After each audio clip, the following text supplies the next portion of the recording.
Well, welcome everyone. My name is Dan Reardon, and I was the photographer of this book, Pawing through Rochester. I'd like to thank the Irondequoit Public Library for offering us the opportunity to share our book one more time with you. Anne? I'm Ann McGee Esch, and I taught at Rogers Middle School in West Irondequoit for 36 years. And after I retired, I decided to write a book because I had a cute little dog and I had loved Rochester history. Let's get started. Pawing through Rochester, The Adventures of Spike. Once upon a time, there was a cute little puppy named Spike. Spike lived in a white house with maroon shutters where every room had a comfortable puppy bed for him. Nearby lived all of his puppy friends, Tiger and Brandy, Lola, EJ and Hannah, Jack and Celtic, the twins, Molly and Brady, Emma, the black lab, and that darling beagle, Maxine. Spike loved his neighborhood, and the kids in the neighborhood loved him. Alyssa and Cheyenne, his babysitters, came daily to see if he could come out and play, or perhaps just take him for a leisurely walk. Most of the day, however, Spike spent inside looking out at the world. Spike thought that there just might be more to life than his own neighborhood. Out the door and into the car he went. What else could there be in this big, wide, wonderful world? Spike discovered a beautiful city in upstate New York, a city on the Genesee River and near Lake Ontario. A city that was home to Kodak, Xerox, Bausch and Lomb, many, many museums, and a city that was home to courageous Americans who fought so that all people would be treated as equals. That city, so rich in history, was Rochester, New York. Naturally, Spike wanted to investigate. At his first stop, Spike saw Rochester's spectacular skyline. He remembered seeing the sight before from the car while driving through the city.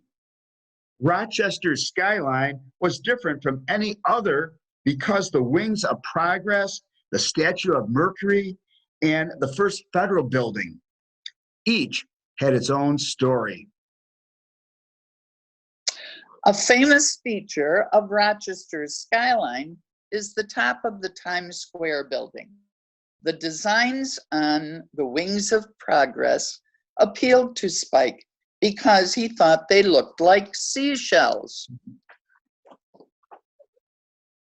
Nearby, an unusual statue towering over the city caught Spike's eye. Standing on tiptoe was Mercury, the messenger of the Roman gods. His outstretched right hand held a bag. Spike, of course, wondered what could be in that bag. Could it possibly be filled with treats? Another building that interested Spike was the first federal building. On top of that building was a shape that attracted Spike's attention. He heard that it once held a revolving restaurant. It actually moved while people were dining. Near the Statue of Mercury and traveling right through Rochester was the Genesee River. In the distance, Spike could see the aqueduct that carried the Erie Canal over the river. Although he was quite smart, Spike didn't really understand what an aqueduct was or how it worked. He soon learned this aqueduct was a bridge that could carry water over water. Rochester's aqueduct carried the Erie Canal's water over the waters of the Genesee River. Spike still had a lot of questions about the canal and its aqueducts, but those would have to wait until another day. He had other places to see right now. After following the river a short ways, Spike came to a spectacular sight. The roar and power of the upper falls of the Genesee River startled Spike, so he barked. Seeing the falls reminded Spike of the tales he heard of Sam Patch, who jumped over the falls a long, long time ago. Making his jump even more dangerous, Sam built a 20-foot platform above the falls.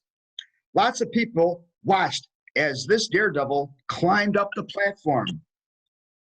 With much fanfare, Sam jumped into the Genesee River below. The crowd waited and waited. That day passed, but Sam never came up. Months later, Sam's body was found near Lake Ontario, and he was buried at a cemetery nearby. Spike had been to Charlotte Cemetery on River Street and had seen the famous daredevil Sam Patch's grave. Only a short walk from the falls and river, Spike came to an impressive building. The brown sandstone structure was City Hall, housing our city's government. Spike soon learned this building once belonged to the federal government.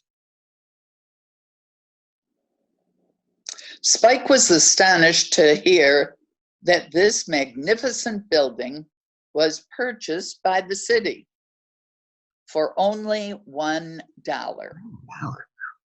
That's a deal. The tour of Rochester was tiring for Spike. His paws and little legs hurt from so much walking. A ride in the car might be just the place to take a quick cat nap. Spike hardly had time for napping, as it was only a short ride to the gates of Mount Hope Cemetery. As he walked through the gates, Spike realized he was stepping into the final resting place of many famous Rochesterians.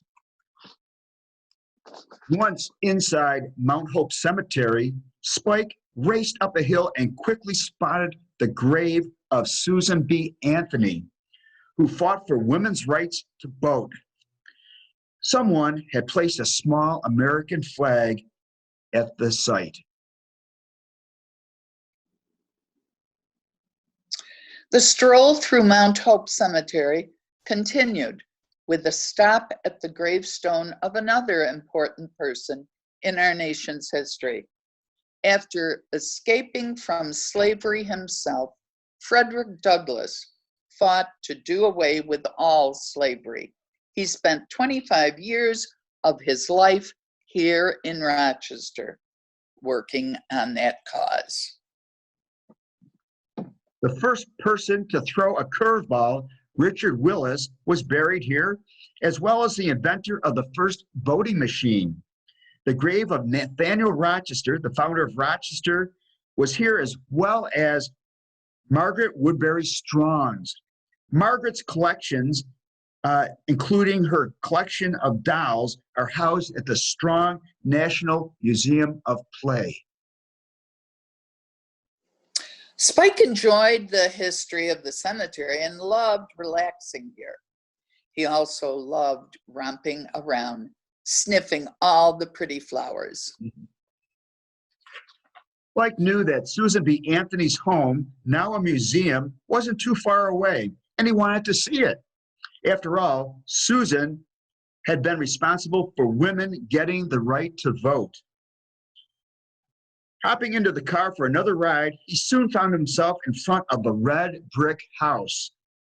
Sitting in the car, Spike realized there was a slight problem. It was raining cats and dogs, and Spike didn't like getting wet. Much to his surprise and delight, the rain stopped suddenly and the sun came out. Now was his chance to see this historic house. Spike bounded up the steps onto the front porch. He couldn't believe it. Rochester's most famous woman had once lived right there. Back in the car, Spike was too excited to sleep. This wandering around Rochester was too much fun. East Avenue was the next stop.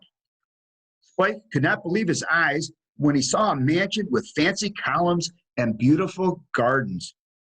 He overheard that there were 37 rooms in this house, as well as 13 bathrooms and 9 fireplaces.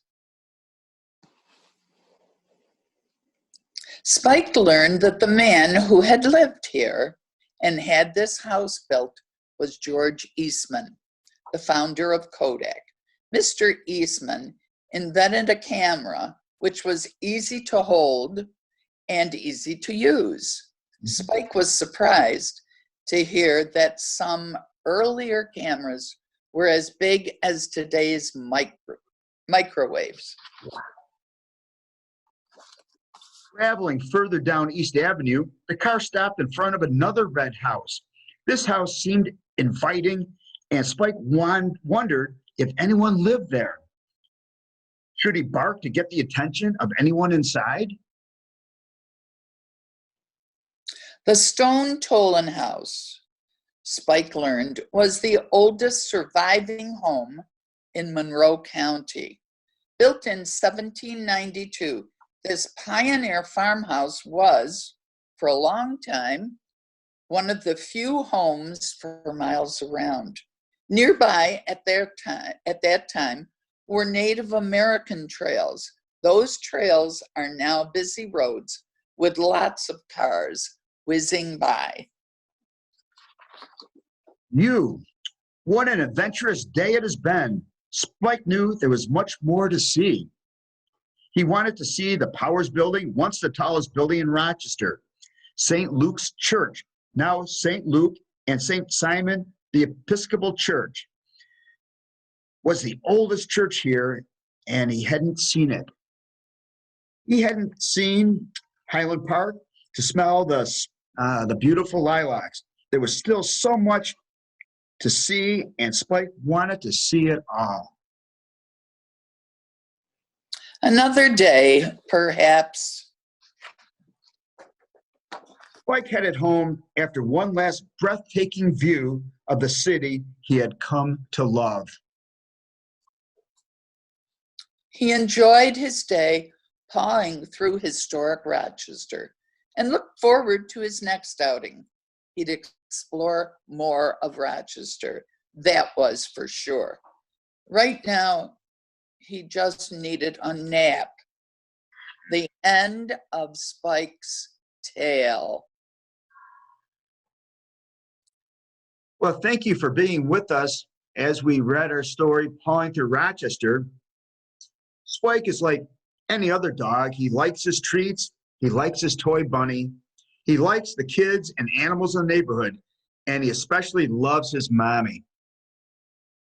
He especially loves when his mommy takes him in the car to visit historic places. I hope you enjoyed hearing about his adventures.